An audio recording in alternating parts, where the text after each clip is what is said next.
Көрнекле балалар язучысы Абдулла Алиш 1908 елның 15 сентябрендә элекке Казан губернасының Спас өязенә кергән Күйек авылында урта тормышлы игенче Габделбари гаиләсендә 6-нчы бала булып дөньяга килә. Абдулланың әтисе үз чоры өчен укымшылардан саналган. Өенә газета-журналлар алдырган, шәрык һәм татар әдәбиятын яхшы белгән, Тукай шигырьләрен яттан сөйләгән. Хикәя, әкиятләр уйлап чыгарга һәвәс кеше булган. Балаларында аң белемле итәргә тырышкан. Әнисе Газизә апа бәйтләр, шигырьләр язарга яраткан. Аларны бик оста сөйләй торган булган.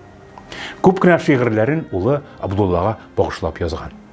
Абдулла кичкенәдән китаплар укырга ярата, халык әйтемнәрен, табышмаклар, җырлар җыя. Улының укырга зур омтылышын күреп, Габделбари абзый моңа каршылык күрсәтми. Гәрчә хуҗалыгында улын терәк ярдәмче итеп күрсәде. Әтисе аны 9 яшендә үзләреннән 15 чакрым ераклыкта булган Ямбакты авылы мәдрәсәсенә укырга бирә. 1919-21 елларда күрше Буракова авылында яңа ачылган Совет мәктәбендә укуын дәвам иттерә.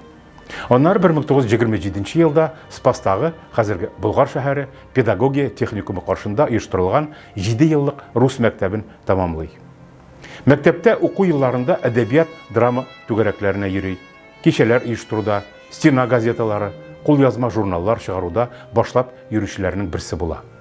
Үзе дә шигырьләр, кичкенә хикәяләр язу белән мавыга башлый. 1927 елның җәендә Абдулла Алиш Казанга килә. 1930 елда Казан җир төзелеше техникумын тәмамлап, ТСРның Минзәлә кантонында мелиоратор булып эшли. Аннан Казанга кайтып, Казгрэс ТЭЦ номер 1 төзелешендә десятник, техник бригадир вазифаларын башкара. 1929 елда аның Яшь Ленинче газетасында Әти ишмә дигән беренче хикәясе басыла. 1933 елда әдәби зәвыклы яшь белгечне техника журналына җаваплы сәркәтип итеп билгелиләр. 1937 елдан алып Ватан сугышы башланганчы Пионер каләме журналында һәм Татарстан радио комитетында әдәби мөхәррир хезмәтендә.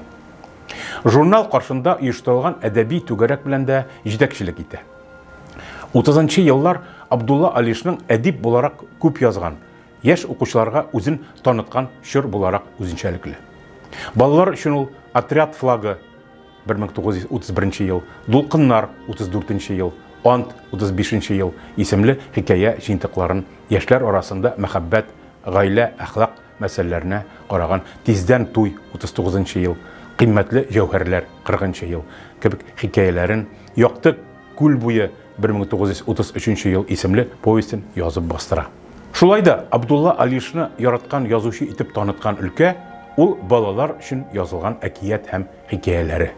Нишкәбил, Сер тотмас үрдәк, Койрыклар, Чукмар белән Тукмар, Куян кызы һәм башкалар.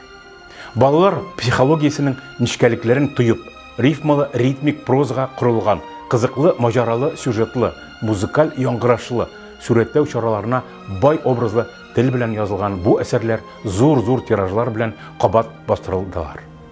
Башка телләргә дә тәрҗемә ителеп уңыш казандылар. Бөек Ватан сугышы башлангач, Абдулла Алиш 1941 елның июнендә фронтка китә. Радист сыйфатында Орел өлкәсендә барган оборона сугышларында катнаша. Шул елның 12 октябрендә Брянск тирәсендә барган бәрелешләрдә чолганышта калып, немецларга әсир төшә. Башта Литвадагы хәрби әсирләр лагерында тотыла. Аннары Чехословакиягә, Польшага күчерелә. Соңыннан Берлин янындагы Вустрау лагерына килеп эләгә.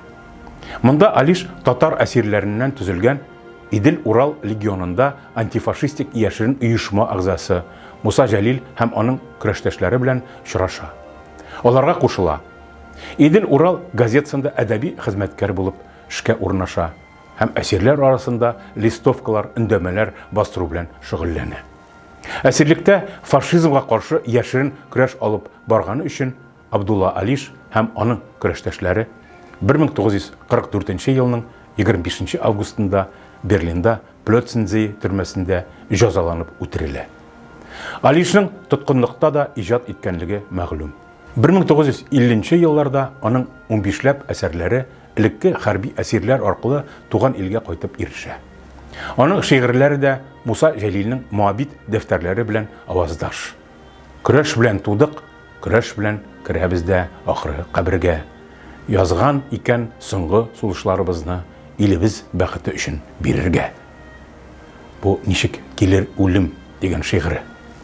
Һәлак булганнан соң Абдулла Алиш беренче дәрәҗә Ватан сугышы ордены белән бүләкләнә. Туган авылы Киектә аңа бюст куела.